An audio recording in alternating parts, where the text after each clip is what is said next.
In the quiet corridors of Kensington Palace, where whispered conversations had once centered on garden parties and charity galas, a different kind of silence had settled. It was the silence that comes before storms, the pause before history pivots on its axis. The British public had grown accustomed to seeing their future king and queen in perfectly orchestrated moments, waving from balconies, cutting ribbons, sharing practice smiles. But on this particular morning, as autumn leaves danced outside palace windows and the world watched with bated breath, William and Catherine were preparing to step forward not as polished royals, but as human beings carrying a message that would change everything. The message they were about to deliver wouldn't come with fanfare or formal announcements. There would be no red carpets, no ceremonial trumpets, no carefully scripted speeches written by palace advisors. Instead, it would emerge through the most powerful form of communication known to humanity. Authentic vulnerability shared between hearts that understand suffering, hope, and the courage to keep moving forward when the path ahead seems uncertain. What the nation was about to witness would strip away centuries of royal protocol and reveal something far more precious than any crown jewel. The truth that even those born to wear crowns are, at their core, simply people navigating life's most challenging moments with grace, dignity, and an unwavering commitment to something greater than themselves. The morning began like any other at Kensington Palace, but Catherine knew it would end differently. She stood at her bedroom window, watching the early September sun cast long shadows across the carefully manicured gardens, her fingers wrapped around a cup of tea that had grown cold while her thoughts wandered to places she'd rather not visit. In the distance, she could see the photographers already gathering at the palace gates, their long lenses pointed toward the building like cannons waiting to capture whatever truth might emerge from behind those historic walls. William found her there 20 minutes later, still in her robe, still holding that cold cup, still staring at something beyond the glass that only she could see. He didn't speak immediately. After 15 years together, he had learned to read the landscape of his wife's silences, to understand the difference between peaceful quiet and the kind of stillness that comes before earthquakes. This was the latter. "The children are having breakfast," he said finally, settling beside her on the window seat. "George asked why you didn't come down when he called for you." Catherine's smile was small and distant. "What did you tell him?" "That Mummy was thinking about important things and would be down soon." William reached for her free hand, finding it surprisingly cold despite the warmth of the morning. "Was I right?" She turned to look at him then, and he saw in her eyes something he'd been watching grow for weeks, a kind of determined clarity that both frightened and inspired him. Catherine had always been the steady one, the one who measured her words carefully, who thought through every public statement and gesture with the precision of a chess master. But this morning, she looked like someone who had decided to stop playing chess altogether. "We need to talk to them," she said simply. William nodded, though his stomach tightened with the weight of what those words contained. They had been having versions of this conversation for 3 weeks now, circling around it like cautious animals, approaching and retreating, testing the ground before committing to a path they couldn't walk back down. The palace advisors had been clear in their counsel. "Wait," they said. "Get more time. Let the medical team explore every option. Don't make any public statements until you absolutely have to." But Catherine had reached a different conclusion during the long nights when sleep wouldn't come, when she lay awake listening to William's breathing beside her and feeling the weight of secrets that seemed to grow heavier with each passing day. Some truths, she had decided, become more dangerous the longer you keep them hidden. Some stories demand to be told before they tell themselves in ways you can't control. "Today?" William asked, though he already knew the answer. Today, the decision settled between them like dust after an explosion, and suddenly, the morning took on a different quality. The lights seemed sharper, the sound from the palace staff preparing for the day more distinct, the weight of their royal duties more tangible. In a few hours, they would need to become the Prince and Princess of Wales again, to slip into the roles that had been carefully constructed for them by centuries of tradition and expectation. But for now, they were simply William and Catherine, a husband and wife facing something that no amount of royal training had prepared them for. Catherine set down her teacup and moved to her dressing table, beginning the familiar ritual of transformation that would prepare her to face the world. William watched her in the mirror as she applied makeup with the practiced efficiency of someone who had been performing for cameras since she was 25 years old. But today, he noticed she paused longer than usual at her eyes, studying her reflection with the intensity of someone memorizing a face they might not see again for a while. "Are you ready for this?" he asked. She met his gaze in the mirror.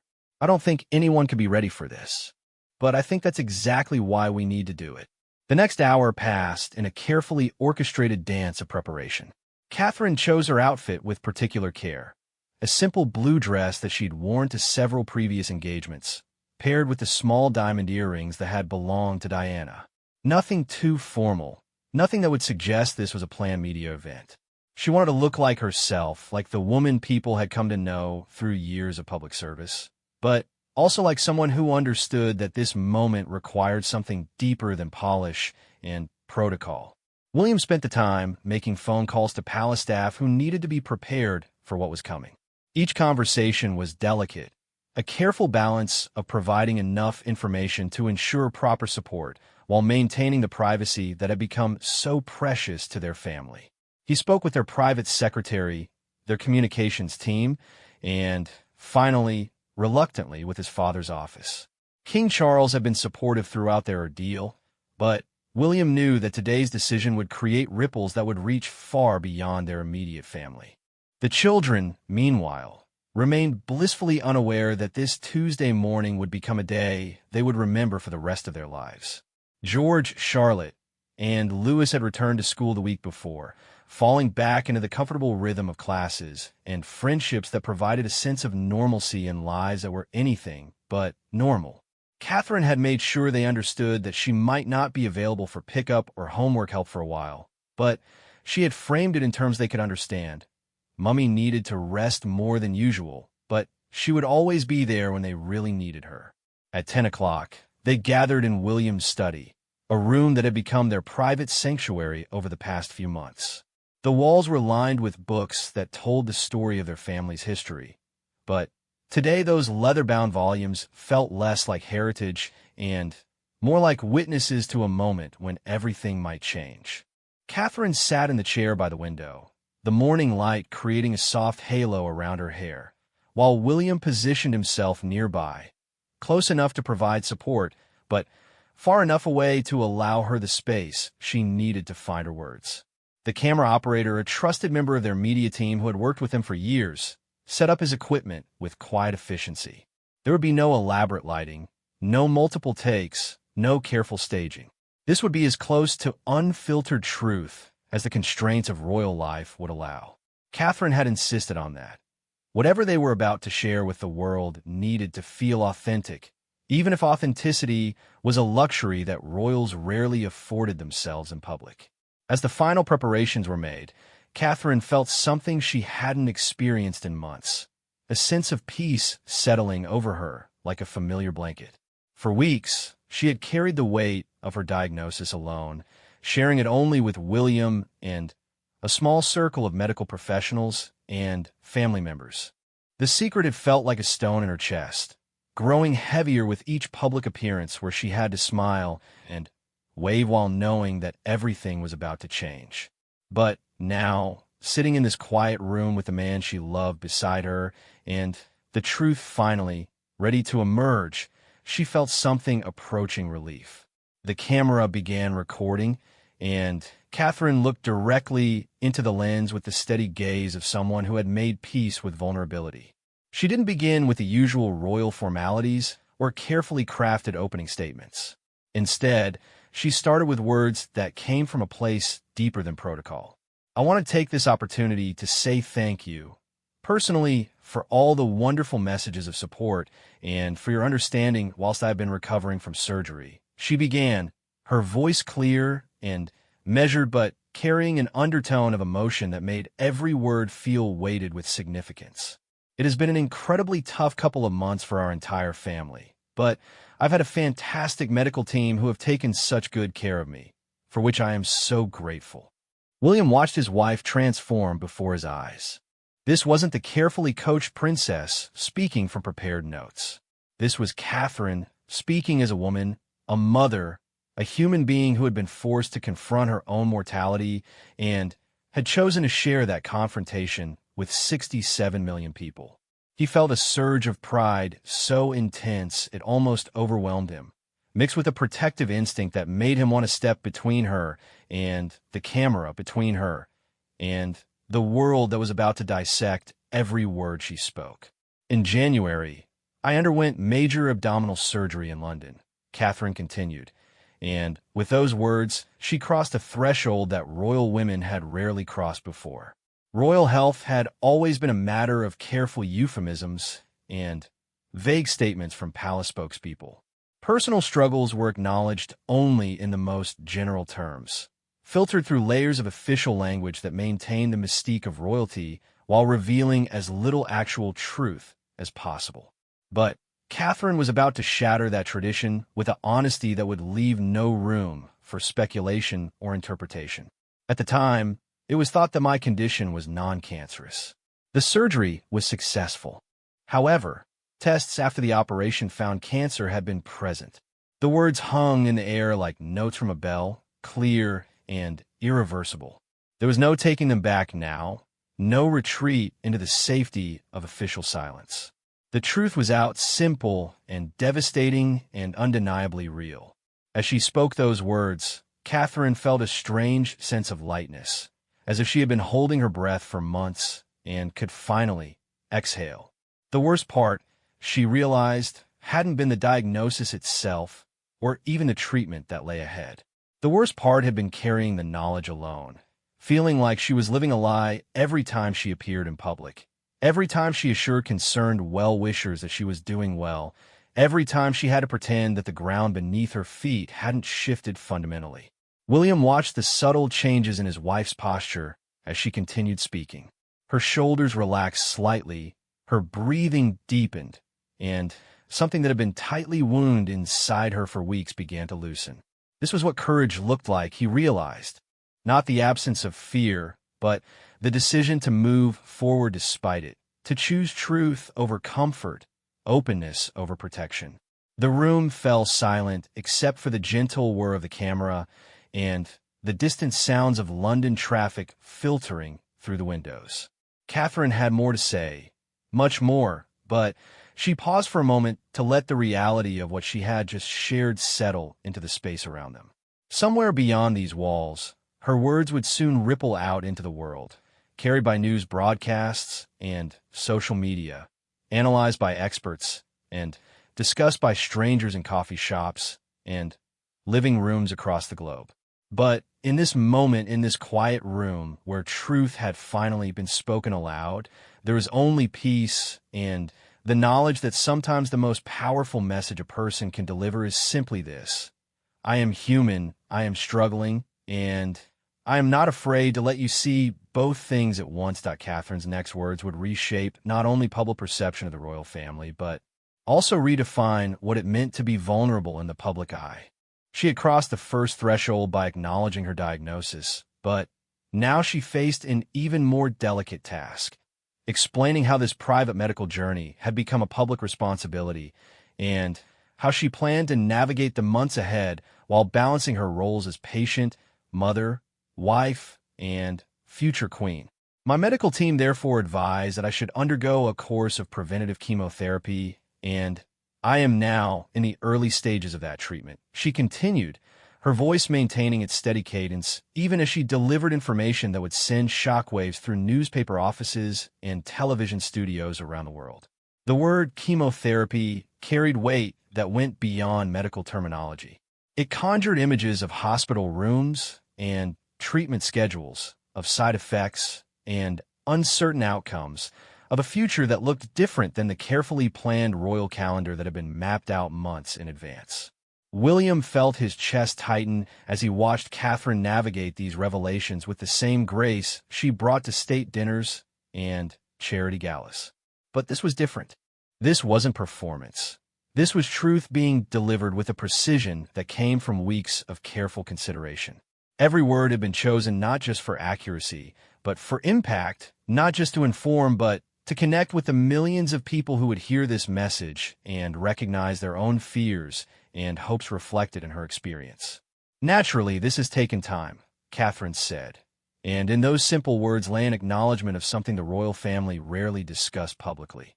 The reality that their lives, despite all their privilege and protection, were subject to the same uncertainties and disruptions that affected everyone else. Illness didn't respect titles or tiaras. Cancer didn't pause for state visits or royal tours. The elaborate machinery of royal duty, with its precisely timed engagements and carefully orchestrated public appearances, could be derailed by something as small as a single abnormal cell. The camera continued to roll as Catherine explained how the past few months had unfolded in private, away from the speculation and scrutiny that had filled newspapers and social media feeds. While the public had wondered about her absence, analyzing every official statement, and searching for clues in carefully worded palace releases, she had been navigating the strange new world of medical appointments and treatment options, of learning a vocabulary she had never wanted to know, and making decisions she had never imagined she would face. It has taken me time to recover from major surgery in order to start my treatment, she explained, offering a glimpse into the physical reality behind the euphemistic language that had characterized previous royal health announcements. Recovery wasn't just about healing from procedures. It was about preparing for the next phase of a journey that would test her strength in ways that no amount of royal training could have anticipated. William found himself remembering the conversations they'd had during those early weeks when Catherine was still processing the diagnosis, and they were both trying to understand what it would mean for their family, for their work, for the future they had planned together. There had been practical questions about treatment schedules and public engagements, but underneath those logistics lay deeper concerns about how to maintain their children's sense of security while acknowledging that their mother's life had entered uncertain territory. But most importantly, it has taken us time to explain everything to George, Charlotte, and Louis in a way that is appropriate for them, and to reassure them that I'm going to be okay, Catherine said, and with these words she revealed perhaps the most challenging aspect of her entire ordeal. How do you explain cancer to children who still believe in fairy tales? How do you prepare them for the possibility of a difficult road ahead while maintaining their fundamental trust that their parents can protect them from anything that might threaten their family's happiness? The decision to speak publicly about their private conversations with their children marked another departure from royal tradition. Royal children had always been shielded from public discussion of family difficulties, protected by a wall of privacy that preserved their innocence and maintained the mystique that surrounded their upbringing. But Catherine understood that in the age of social media and instant information, that protection required a different approach. Better to control the narrative than to let speculation fill the vacuum left by official silence. She and William had spent hours discussing how to approach those conversations with their children. They had consulted with child psychologists and drawn on their own experiences of growing up in the public eye, William's particularly shaped by the trauma of losing his mother at a young age and living through the intense media scrutiny that followed. They were determined to handle this situation differently, to be honest without being frightening, to prepare their children for what lay ahead while preserving their sense of safety and normalcy. As I've said to them, I am well and getting stronger every day by focusing on the things that will help me heal my mind, body, and spirits, Catherine continued, offering insight into both her medical strategy and her philosophical approach to recovery. This wasn't just about treating cancer. It was about maintaining the holistic wellness that would allow her to emerge from this experience not just physically healthy, but emotionally and spiritually intact. The phrase mind, body, and spirits would later be analyzed by royal watchers and medical experts alike. But in the moment of its delivery, it revealed something profound about Catherine's understanding of healing. She wasn't approaching this as a medical problem to be solved through purely technical means. She was treating it as a challenge to her entire being, one that required attention to emotional and spiritual wellness alongside the chemotherapy and medical monitoring that would dominate the coming months. William watched his wife continue to speak with mounting admiration. This was the woman he had fallen in love with at university, the one who had faced the overwhelming prospect of joining the royal family with quiet determination and an unwavering sense of purpose. But this moment revealed new depths to her character, a kind of strength that could only be forged through facing the possibility of loss and choosing hope anyway. Having William by my side is a great source of comfort and reassurance too, Catherine said, glancing briefly toward her husband before returning her attention to the camera. As is the love, support, and kindness that has been shown by so many of you. It means so much to us both. These words, simple as they were, acknowledge something that royal couples rarely discuss publicly. The reality that their marriages, despite all the pomp and circumstance that surrounded them, were fundamentally partnerships between two people trying to navigate extraordinary circumstances while maintaining their connection to each other. The mention of William's support also served another purpose. It reminded the public that this journey wasn't hers alone, that behind the composed woman speaking to the camera was a husband watching his wife face the most serious challenge of their life together. Royal men had traditionally maintained stoic public facades during family crises, following the example set by previous generations who believed that showing emotion was incompatible with royal duty. But William's visible presence in this message, his role as both witness and support system, suggested a different approach to royal masculinity. As Catherine moved toward the conclusion of her prepared remarks, the atmosphere in the study seemed to shift subtly. The hardest part was over. The truth had been spoken, the secret had been shared, and now came the task of explaining how life would continue despite this new reality. This was perhaps the most important part of her message, the understanding that diagnosis was not defeat, that treatment was not retreat, that facing uncertainty did not mean abandoning hope or responsibility.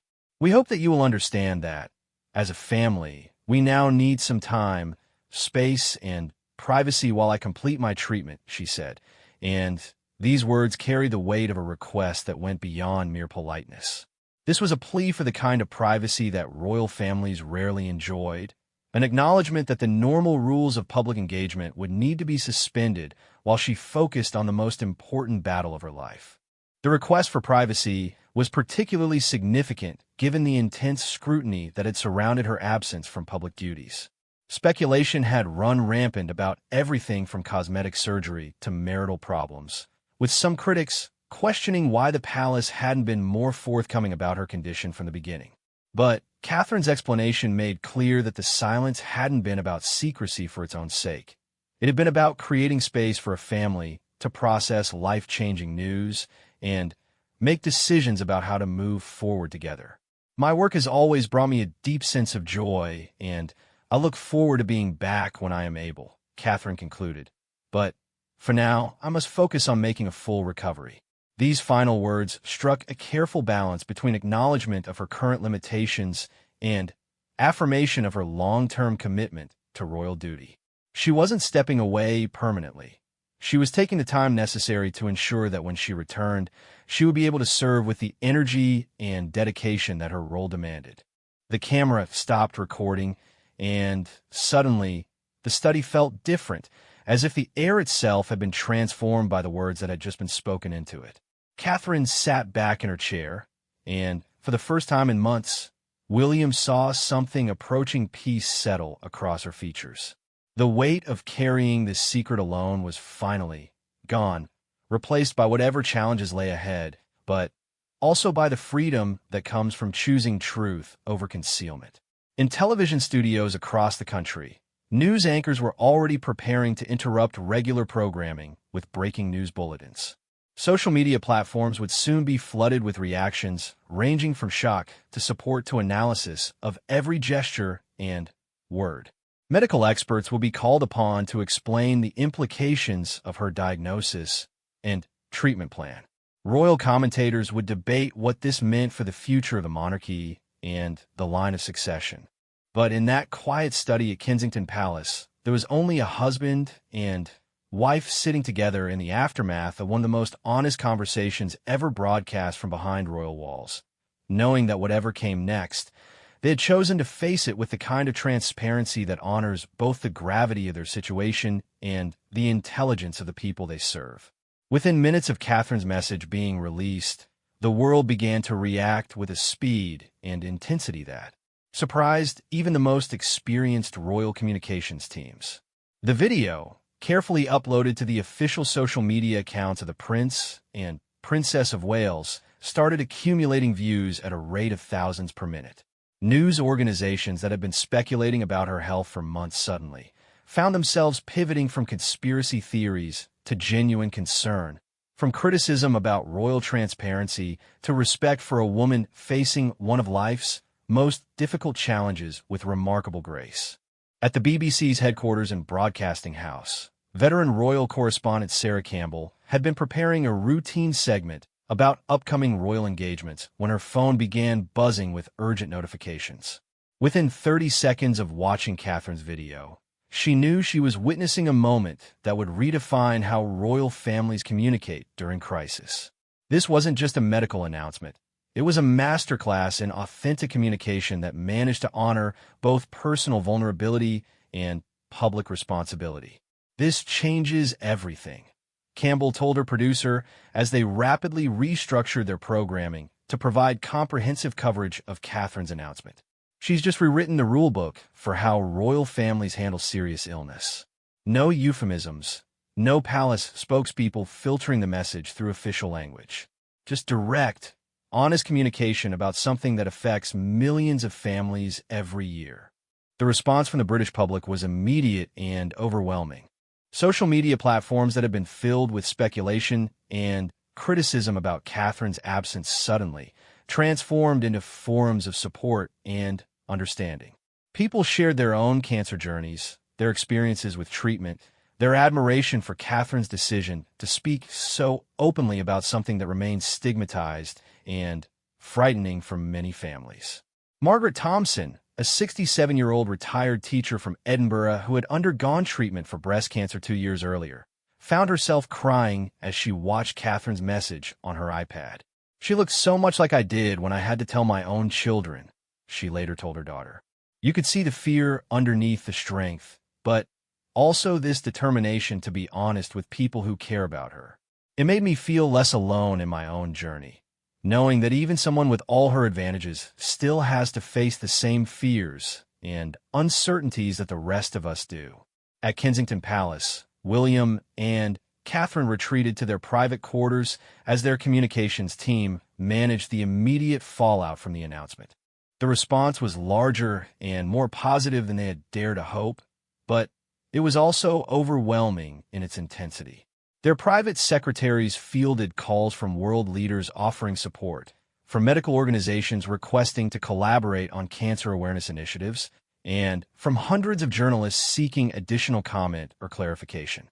Catherine found herself experiencing an unexpected mix of relief and anxiety.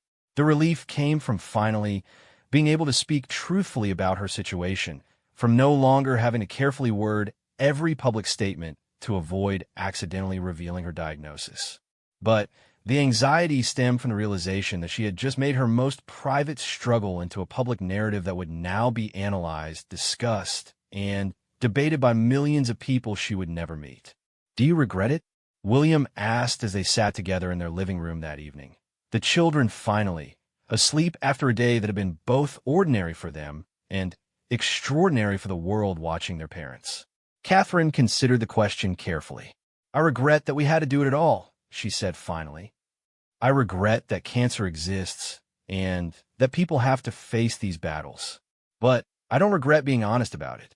I think secrets become more dangerous the longer you keep them, especially when you're in our position." The international response was equally significant. President Biden released a statement expressing support for Catherine and praising her courage in speaking openly about her diagnosis. Cancer research organizations in multiple countries saw immediate spikes in donations and inquiries about screening programs.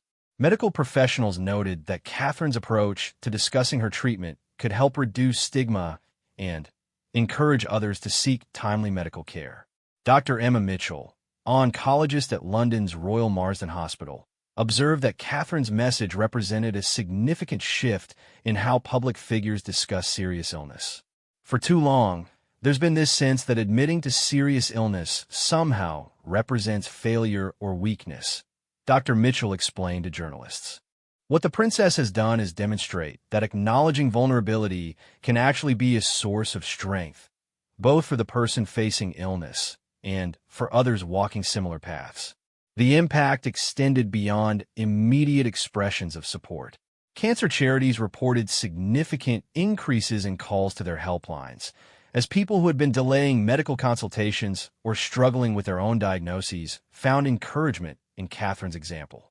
The ripple effects of her decision to speak honestly about her situation began creating conversations in families who had previously found it difficult to discuss illness and mortality.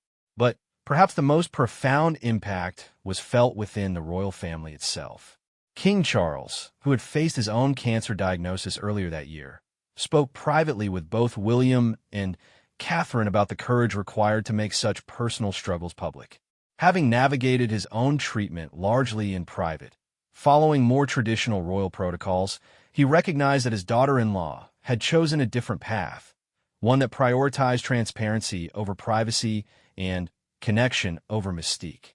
Queen Camilla, who had watched her husband struggle with the decision of how much to reveal about his own health challenges, expressed particular admiration for Catherine's approach. In a private conversation with friends, she noted that Catherine had managed to be completely honest about her situation while still maintaining appropriate boundaries around her children's privacy and her family's need for space during treatment. The message also resonated powerfully within the broader royal staff and the extended network of people who supported the monarchy's work. Many of them had children of similar ages to George, Charlotte, and Louis, and they found themselves imagining how they would handle such conversations in their own families. Catherine's example provided a template for discussing serious illness with young people in ways that acknowledged reality without destroying hope. As the day progressed, it became clear that Catherine's announcement had achieved something remarkable. It had generated genuine sympathy and support without appearing to seek pity, had demonstrated strength without denying vulnerability, and had maintained royal dignity while embracing human authenticity. The balance she had struck between her public role and her private struggle offered a new model for how public figures might navigate personal crises in an age of social media and instant communication. Evening news broadcasts across Europe and North America led with Catherine's announcement, but the coverage was notably different from typical royal reporting. Instead of focusing on protocol and precedent, journalists found themselves discussing the universal experiences of illness, family, and the courage required to face uncertainty. Medical experts were invited to explain treatment options and survival rates, while psychologists discussed the challenges of explaining serious illness to children. The conversation had shifted from speculation about royal secrets to genuine engagement with questions that affected millions of families worldwide. How do you maintain hope during treatment? How do you balance honesty with protection when talking to children about illness? How do you continue fulfilling professional responsibilities while prioritizing personal health?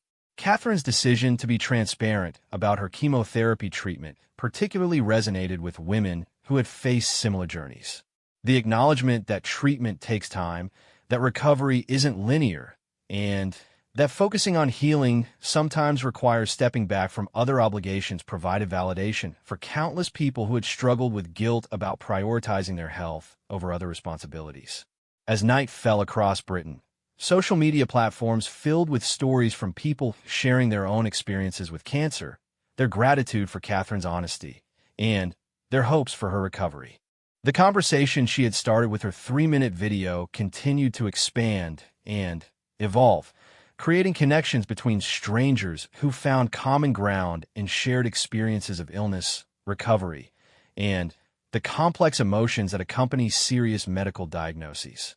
In their private quarters at Kensington Palace, William and Catherine read through a selection of the messages that had poured in throughout the day.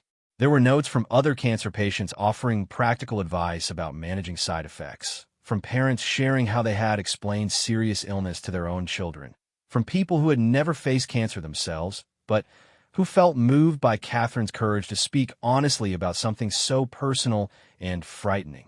One message, from a woman in Manchester whose daughter had completed treatment for childhood leukemia, particularly touched Catherine. "Thank you for showing my daughter that brave people aren't people who aren't scared. Brave people are people who do the right thing, even when they are scared. Today you gave her a new definition of strength, and you gave our whole family hope."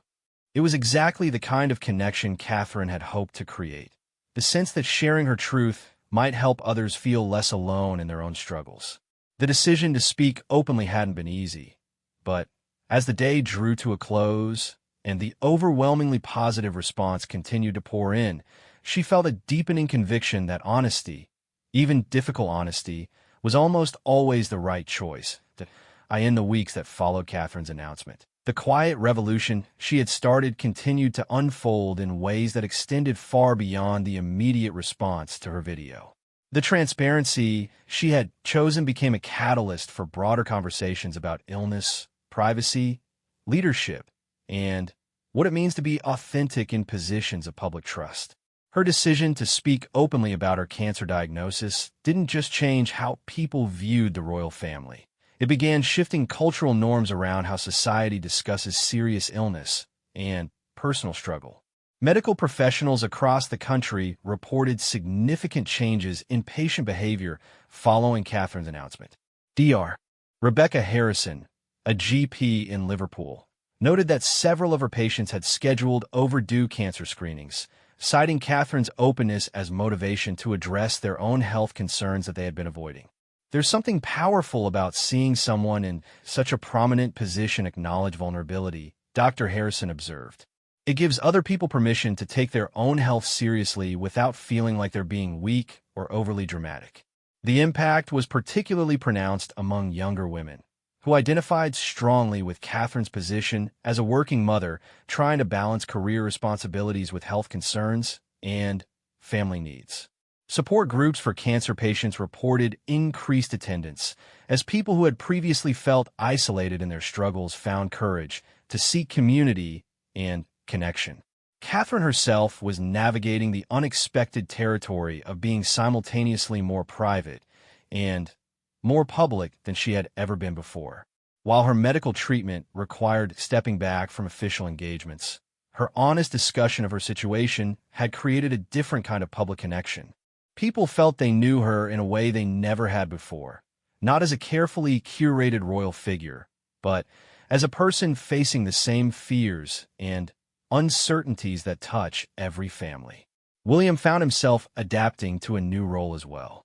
While Catherine focused on treatment and recovery, he had quietly increased his public engagements, providing stability and continuity for the causes and organizations they had supported together. But more significantly, he had begun incorporating themes of resilience, family support, and mental health into his public appearances in ways that felt natural and authentic rather than scripted or calculated. During a visit to a cancer treatment center in Birmingham 6 weeks after Catherine's announcement, William spoke with unusual candor about watching someone you love face serious illness. "Catherine has shown me that courage isn't about not being afraid," he told a group of patients and their families. "It's about choosing to keep moving forward and to be honest about the journey, even when the path isn't clear." His words resonated particularly strongly with David Patterson, whose wife was undergoing treatment for ovarian cancer. Hearing him talk about the fear and the uncertainty made me realize I wasn't alone in feeling overwhelmed by all of this, Patterson later reflected. It's one thing to get support from other patients, but seeing someone in his position acknowledge those same feelings somehow made it feel more normal, more manageable. The children, meanwhile, had adapted to their new reality with the resilience that often characterizes young people facing family challenges. George, Charlotte, and Lewis continued attending school and participating in activities, but friends and teachers noted subtle changes in their behavior. They seemed more thoughtful, more aware of others who might be struggling, and more appreciative of ordinary family moments that they had previously taken for granted. Catherine had been particularly intentional about maintaining normal routines and traditions wherever possible. She continued helping with homework when her energy levels permitted, reading bedtime stories, and participating in the small rituals that create stability in children's lives. But she had also introduced new conversations about health, emotions, and the importance of supporting people who are facing difficult times. Mummy explained that sometimes people's bodies need extra help to stay healthy, and that's why she has to go to special appointments. Charlotte told her teacher during a conversation about a classmate whose grandfather was ill. She said it's important to be extra kind to people when they're worried about someone they love. These ripple effects extended throughout the extended royal family and their network of charitable partnerships. Organizations focused on cancer research and patient support found themselves with unprecedented platforms to discuss their work as media outlets sought expert commentary on Catherine's treatment approach and prognosis. Several major cancer charities reported their largest single-month donation totals in years, as Catherine's announcement had motivated people to contribute to causes they might previously have overlooked. The international diplomatic community had also taken note of Catherine's approach to crisis communication. Embassy staff and diplomatic protocol experts began studying her announcement as an example of how to balance personal authenticity with public responsibility. Her ability to maintain dignity while acknowledging vulnerability had created a new template for public figures facing personal challenges. Queen Elizabeth's former private secretary, speaking anonymously to royal biographers, noted that Catherine's handling of her diagnosis represented an evolution in royal communication that the late Queen would have understood and respected. Her Majesty always believed that the monarchy's strength came from its ability to reflect the experiences of the people it served, the former aide observed. What Catherine has done is demonstrate that sharing struggle, not just success, can strengthen that connection. As autumn progressed into winter, Catherine's treatment continued according to schedule, with regular monitoring and adjustments based on her response to chemotherapy. She had good days and difficult days, periods of energy followed by necessary rest. But throughout the process, she maintained a sense of purpose that had driven her decision to speak publicly about her journey. On particularly challenging days, she drew strength from the messages that continued to arrive from around the world. A handwritten letter from a 12-year-old girl in Australia whose mother had survived breast cancer included a drawing of Catherine as a superhero, complete with a cape made of rainbow colors. "Thank you for being brave enough to tell the truth," the girl had written in careful handwriting. "My mom says that's what real heroes do."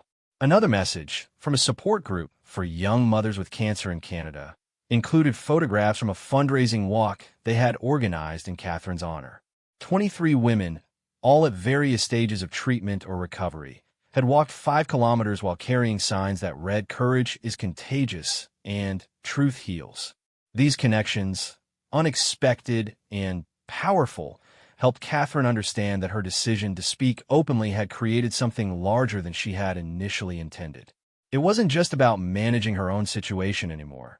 It had become about contributing to a cultural shift toward greater honesty about illness, struggle, and the complex realities of trying to maintain hope in uncertain circumstances. By December, as Christmas approached and Catherine prepared for her first major family celebration since beginning treatment, she reflected on how profoundly the year had changed her understanding of leadership, service, and what it means to use privilege responsibly.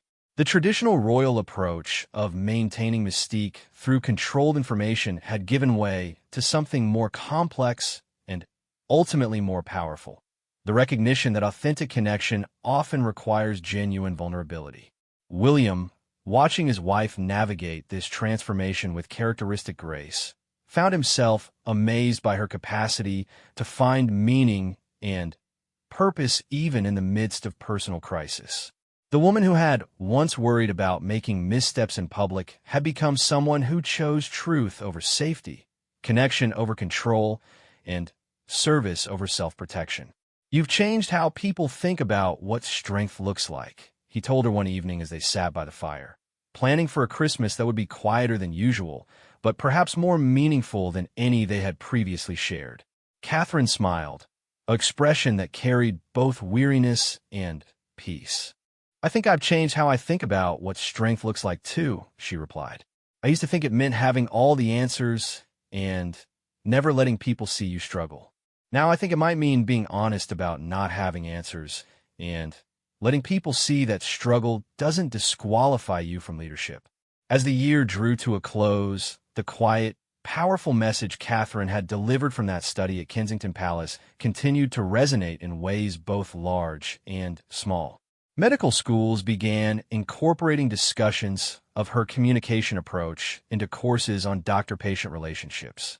Corporate leadership programs examined her announcement as an example of crisis management that prioritized authenticity over damage control.